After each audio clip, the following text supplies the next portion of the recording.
আসসালামু আলাইকুম। দেশ এবং দেশের বাইরে প্রবাসী যে যেখানে আছেন সবাইকে আমার পক্ষ থেকে আন্তরিক অভিনন্দন এবং ভালোবাসা। আমি নরসিংদী ছেলে মুস্তাফিজুর রহমান।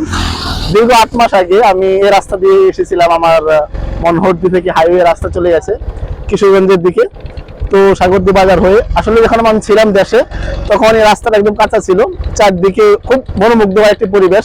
আসলে দুবাইতে বিভিন্ন রাষ্ট্রে আমরা যাই থাকি দেখি, কিন্তু এরকম একটি সুন্দর পরিবেশ, মনোমুগ্ধকর পরিবেশ আমরা কখনো দেখিনি। বাহিরে অনেক প্রবাসী আমরা একসাথে থাকি দেখি, কিন্তু আমাদের বাংলাদেশে, আমাদের মাতৃভূমি, এবং এত সুন্দর মনোরম দৃশ্য, চারদিকে এখন কাঁচা ধান এখনো হয়নি। আর চারদিকে আমাদের রাস্তার দুপাশে আমাদের নরসিংদীর জন্য বিখ্যাত যেটা সেই কলা বাগান, চারদিকে কলা আর কলা। তারপর বুড়ো আমনের চাষ চলছে এবং আসলে কি বলবো, অনেক ভালো লাগে। আমার নিজের দেশটা, নিজের মাতৃভূমি অনেক ভালো লাগে দেখতে। বাংলাদেশের সেই গ্রামের সুন্দর পরিবেশ যেটা মিস করে সবসময় আমরা বাইরে থাকি যারা আছে। তো আসলে যে জায়গায় আছেন আমার প্রবাসী ভাই বা বন্ধুরা, সবাইকে আমাদের নরসিংদী মনহরদি থেকে আমি বলছি।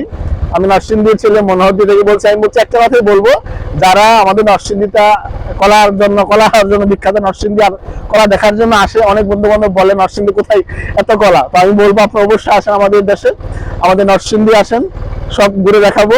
আর আজকে আমার খুব ভালো লাগতেছে, এই পরন্ত বিকাল বেলা ঘুরতেছি, চারদিকে সুন্দর একটি রাস্তা কত সুন্দর, চারদিকে কলার গাছ এবং চারদিকে কলা আর কলা, মধ্যে দিয়ে রাস্তা চলে গেছে সাগরদী হয়ে শীত আমাদের মনহরদি থানায়। সবাইকে ধন্যবাদ, যে যেখানে আছেন সবাই ভালো থাকবেন। ধন্যবাদ প্রত্যেকটা প্রবাসীকে, ধন্যবাদ দেশের সকল মানুষকে, ধন্যবাদ সবাইকে।